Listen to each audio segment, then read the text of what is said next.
Do you know when you listen to somebody for the first time and you've not heard fully what they've said, you probably listened to about 80% of what they said, but you haven't heard 60% of what they've said. So you have to listen to it again.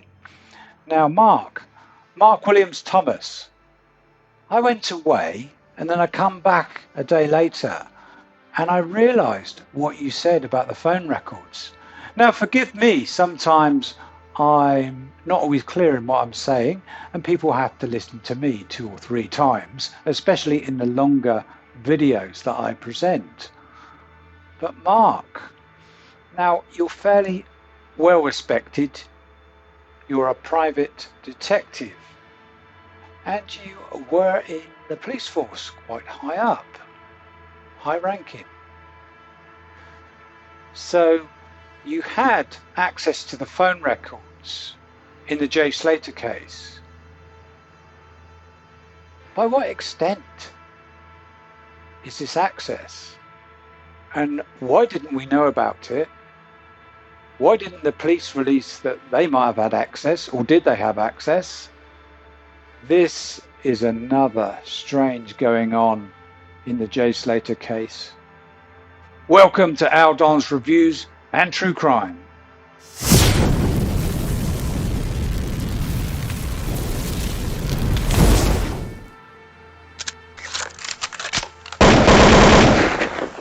And I was in a unique position because I, of course, had access to the family, I had access to mobile phone records. All of the friends communicated with me. There wasn't a single friend who stepped away and didn't want to communicate.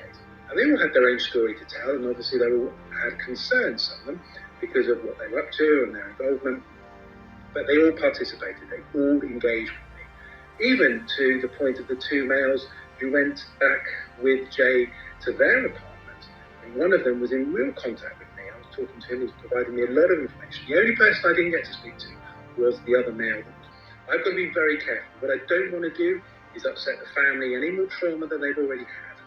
So it would be something that I would work very closely with Debbie and the family to reveal that information. And in fact, all of the friends communicated with me. There wasn't a single friend who stepped away and didn't want to communicate. And they all had their own story to tell, and obviously they all had concerns, some of them, because of what they were up to and their involvement. So the phone records. So did you have access to, what type of phone records? Did you have access to the times that people called each other? Did you have access to the photographs, any Snapchats, all the messages? I don't think you did. I don't think that you did at all. I think you had some access, or somebody showed you their access. I don't think it was like in an IT status where you went and spoke to the experts and pulled out the data from the cloud or wherever it is. I'm not an expert myself. I don't know what goes on or how you do that. But I fear that that wasn't the case. If you have access to phone records, then can you come on a live or something with one of us, any of us, it doesn't have to be me, and talk about it, because we're just confused. This is more confusion. Now, you were the one that presented the narrative that this case was suspicious. And you mentioned the knife or 2 knives that Jay supposedly had on him. Or was that hearsay? You also mentioned that he was frightened to go back to the Airbnb. I don't think he actually said he was frightened. I think he said to Lucy that he didn't want to go back there, and it indicated that he might be frightened. Now, you're fairly well respected, and as I say before, that you were high up in the police force, so people believe what you say, but you've been flip-flopping. That's turning around what you say 180 degrees. So you say one thing, and then a day later you say another thing, because you gave that information out about it being suspicious to the general public, and then they rolled with that, didn't they? They believed what you said, they respected you. Now, I respect you. I've even had a couple of my viewers thinking that you were my brother. Hopefully you're my older brother. You have TikTok, you have social media, and you were pushing this out. You were pushing this out for quite a while. And then you flipped and you said, oh, he left the Airbnb, then walked off that cliff. How do you know that he walked off that cliff? How do you conclude? How do you gather enough of evidence that he did? Surely it's unknown, and it's going to be unknown in that case rather than that's what happened. You wouldn't know. In the same way that you wouldn't know he was murdered, would you? You wouldn't know that anything untoward had happened. All you can do is look at what's around and see that it's suspicious, and it was a suspicious case. You admitted yourself, as many others have, and it's like a sort of a non-caring closer. You want to close the case and just then push out, that's it, end of. But we don't know.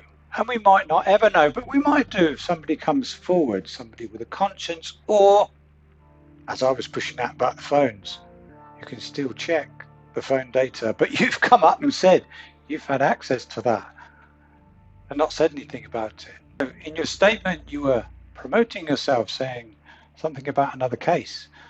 We were worried about the Jay Slater case. That's what we were worried about, and that's what we were listening to, and that's what we were tuning into in your statement.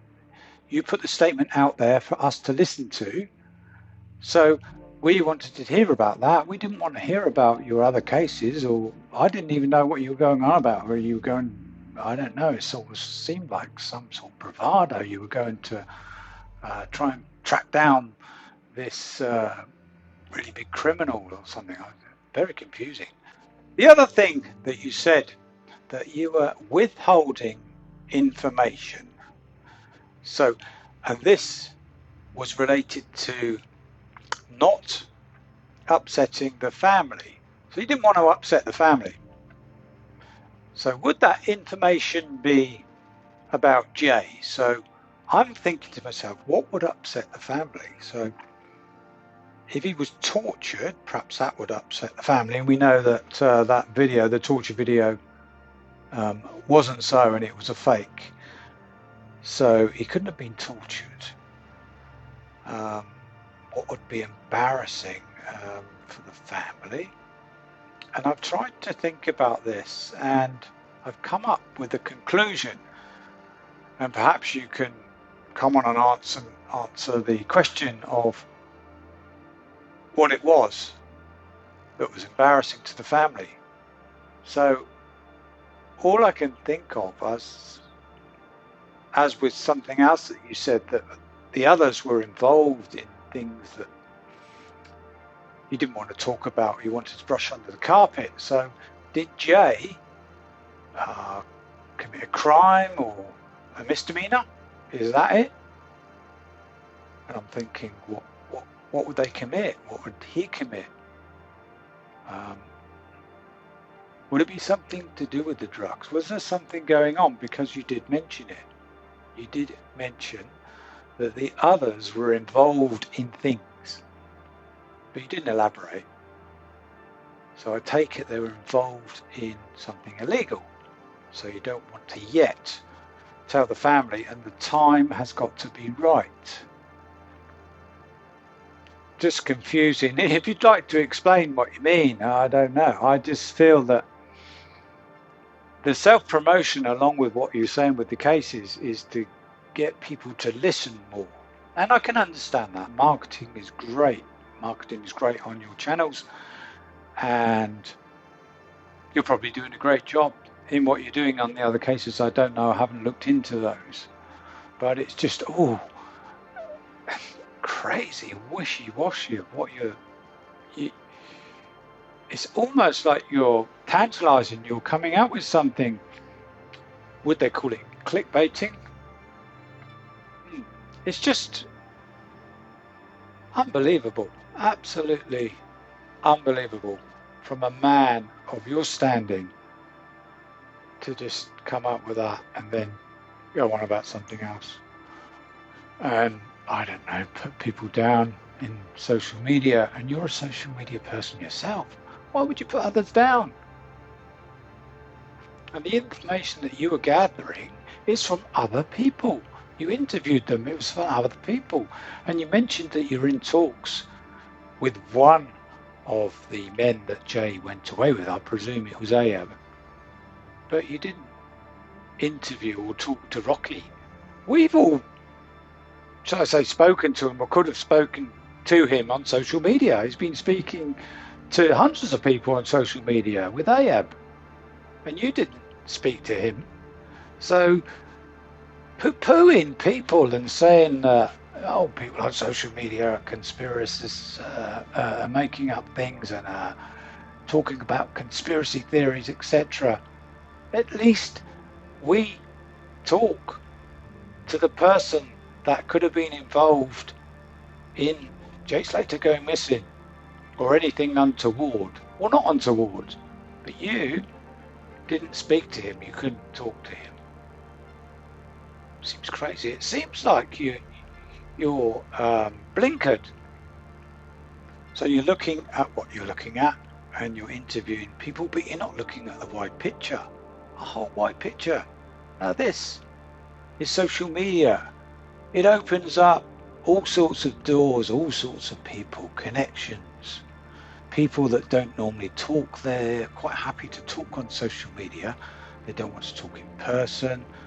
That's how people connect with each other nowadays. But I just wanted to air what was going on in my mind, and no disrespect, Mark.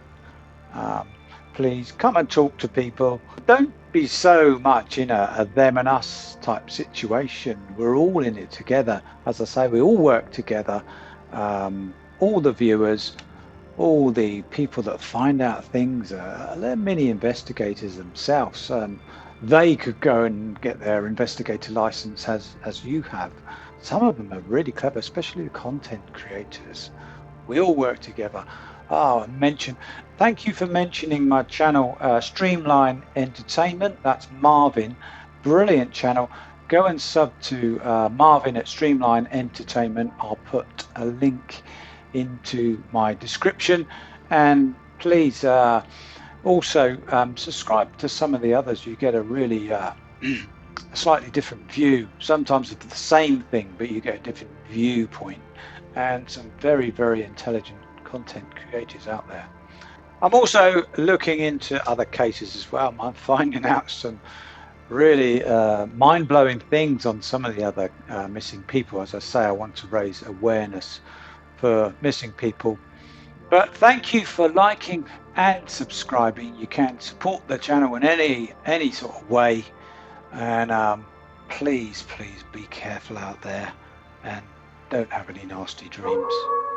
Thank you for watching.